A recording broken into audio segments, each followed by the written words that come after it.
इतिहास के सबसे रहस्यमय सवालों में से एक है, महान सभ्यताएं अचानक क्यों गायब हो जाती हैं। हजारों साल तक फलती फूलती संस्कृतियां जो शानदार शहर बनाती हैं, उन्नत तकनीक विकसित करती हैं और लाखों लोगों का घर होती हैं, वे कैसे रातों रात धूल में मिल जाती हैं। आज हम 4 ऐसी महान सभ्यताओं की कहानी सुनेंगे जो अपने चरम पर पहुंचकर अचानक गायब हो गईं। सिंधु घाटी सभ्यता, जो आज से 5000 साल पहले पाकिस्तान और भारत की सीमा पर फली फूली थी, दुनिया की सबसे पुरानी शहरी सभ्यताओं में से एक थी। हड़प्पा और मोहनजोदड़ो जैसे शहर अपने समय से कहीं आगे थे। यहाँ पानी की आपूर्ति की उन्नत व्यवस्था थी, नालियों का जटिल तंत्र था और एक लिखित भाषा भी थी जिसे आज तक कोई नहीं समझ पाया है। लेकिन साल 2025 के नवीनतम शोध से पता चला है कि इस महान सभ्यता का अंत कैसे हुआ। वैज्ञानिकों ने 3 अलग अलग जलवायु सिमुलेशन का उपयोग करके पाया है कि सिंधु घाटी क्षेत्र में 4400 से 3450 साल के बीच 4 लंबे सूखे पड़े थे। हर सूखा 85 साल से ज्यादा चला था। कल्पना कीजिए, 3 पीढ़ियों तक लगातार सूखा। इन सूखों के दौरान बारिश में 10 से 20% तक की कमी आई थी। सबसे भयानक सूखा 3531 से 3418 साल पहले पड़ा था, जो 113 साल तक चला था। यह वही समय था जब पुरातत्व के सबूत दिखाते हैं कि बड़े शहर खाली होने लगे थे। शुरुआत में जब सूखा शुरू हुआ तो लोगों ने अपनी बस्तियां सिंधु नदी के किनारे स्थानांतरित कर ली। लेकिन जैसे जैसे सूखा बढ़ता गया, पानी की कमी इतनी गंभीर हो गई कि पूरी सभ्यता बिखर गई। लोग छोटे छोटे समूहों में बंटकर पूरब की तरफ चले गए, जहां अभी भी पानी मिल सकता था। ये कोई अचानक तबाही नहीं थी, बल्कि 200 साल की धीमी मौत थी। अब बात करते हैं माया सभ्यता की, जो मध्य अमेरिका के जंगलों में फली फूली थी। 800 से 900 ईस्वी के बीच, जिसे टर्मिनल क्लासिक पीरियड कहते हैं, माया सभ्यता का भी अचानक पतन हो गया। ये वही समय था जब माया अपने चरम पर थे। उन्होंने गणित में शून्य की खोज की थी, खगोल विज्ञान में महारत हासिल की थी और शानदार पिरामिड बनाए थे।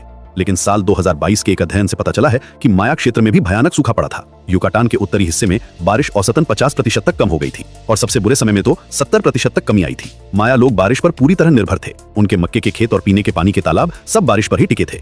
दिलचस्प बात यह है कि माया ने पहले भी सूखे का सामना किया था। 200 से 500 ईस्वी के बीच भी एक लंबा सूखा पड़ा था, लेकिन तब उन्होंने अपनी खेती के तरीके बदलकर इसका सामना किया था। उन्होंने पानी की बचत करने वाली फसलों की खेती शुरू की थी। लेकिन टर्मिनल क्लासिक के सूखे इतने गंभीर थे कि उनकी सारी तैयारी नाकाम हो गई। तीसरी कहानी है अंकोर वॉट की, जो कंबोडिया में खमेर साम्राज्य की राजधानी थी। 12वीं से 15वीं सदी तक यह दुनिया का सबसे बड़ा शहर था, जहां 10 लाख से ज्यादा लोग रहते थे। अंकोर वॉट का मंदिर आज भी दुनिया का सबसे बड़ा धार्मिक स्मारक है। लेकिन 15वीं सदी में यह भी अचानक खाली हो गया। खमेर साम्राज्य का सफलता का राज था उनकी पानी प्रबंधन प्रणाली। उन्होंने सैकड़ों तालाब, नहरें और बांध बनाए थे जो मानसून के पानी को स्टोर करते थे। यह सिस्टम इतना उन्नत था कि साल भर खेती हो सकती थी। लेकिन 14वीं और 15वीं सदी में जलवायु परिवर्तन के कारण मानसून का पैटर्न बदल गया। कभी बहुत ज्यादा बारिश होती थी जो बांधों को तोड़ देती थी, कभी बिल्कुल सूखा पड़ता था। इस अनिश्चितता ने पूरी व्यवस्था को हिला दिया। जब पानी की व्यवस्था चरमरा गई तो खेती प्रभावित हुई, अर्थव्यवस्था डगमगाई और लोग दूसरी जगह जाने को मजबूर हुए। राजा और अभिजात वर्ग ने भी अंततः अंकोर को छोड़कर दक्षिण में नोम पेन्हे के पास नई राजधानी बनाई। सबसे दुखद कहानी है ईस्टर आइलैंड की, जिसे रापा नुई भी कहते हैं। प्रशांत महासागर के बीच में स्थित यह छोटा सा द्वीप अपनी विशाल पत्थर की मूर्तियों के लिए प्रसिद्ध है। ये मोई मूर्तियां आज भी रहस्य हैं।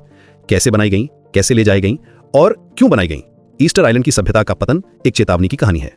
जब पॉलिनेशियन लोग यहां पहुंचे तो यह द्वीप घने जंगलों से भरा था, लेकिन धीरे धीरे उन्होंने सारे पेड़ काट डाले। पेड़ों की लकड़ी का इस्तेमाल नावें बनाने, घर बनाने और मोई मूर्तियों को ले जाने के लिए किया जाता था। जब आखिरी पेड़ भी कट गया तो पूरा पारिस्थितिकी तंत्र ध्वस्त हो गया। बिना पेड़ों के मिट्टी का कटाव शुरू हुआ, खेती मुश्किल हो गई और नावें बनाना असंभव हो गया। मछली पकड़ना बंद हो गया, व्यापार रुक गया और भोजन की कमी से समाज में हिंसा फैल गई। जब यूरोपीय लोग 18वीं सदी में यहाँ पहुंचे तो उन्हें केवल कुछ हजार लोग मिले जो कभी हजारों की संख्या में थे। ये चारों कहानियां हमें एक महत्वपूर्ण सबक देती हैं। महान सभ्यताओं का पतन अक्सर पर्यावरणीय चुनौतियों से शुरू होता है। सिंधु घाटी और माया में सूखा, अंकोर में जलवायु परिवर्तन और ईस्टर आइलैंड में वनों की कटाई, ये सभी पर्यावरणीय समस्याएं थीं जिन्होंने समाज की नींव हिला दी। लेकिन यह सिर्फ प्रकृति की मार नहीं थी। इन सभ्यताओं में एक समानता थी। वे सभी अपने पर्यावरण पर पूरी तरह निर्भर थीं, लेकिन उन्होंने उसकी सीमाओं को नहीं समझा। जब संकट आया तो उनके पास विकल्प नहीं थे। आज के युग में जब हम जलवायु परिवर्तन का सामना कर रहे हैं तो ये कहानियां और भी प्रासंगिक हो जाती हैं। हमारी आधुनिक सभ्यता भी प्राकृतिक संसाधनों पर निर्भर है और हम भी पर्यावरण के साथ खिलवाड़ कर रहे हैं। क्या हम इन प्राचीन सभ्यताओं के अनुभव से सीख सकते हैं? शायद इन खोई हुई सभ्यताओं की सबसे बड़ी देन यही है कि वे हमें दिखाती हैं कि कोई भी सभ्यता, चाहे वो कितनी भी महान हो, प्रकृति से बड़ी नहीं है। लेकिन साथ ही वे ये भी दिखाती हैं कि मानव समाज में अद्भुत लचीलापन है। सिंधु घाटी के लोग पूर्व में चले गए, माया के वंशज आज भी मध्य अमेरिका में रहते हैं और खमेर संस्कृति कंबोडिया में जीवित है। सभ्यताएं मर सकती हैं, लेकिन मानवता का सफर जारी रहता है।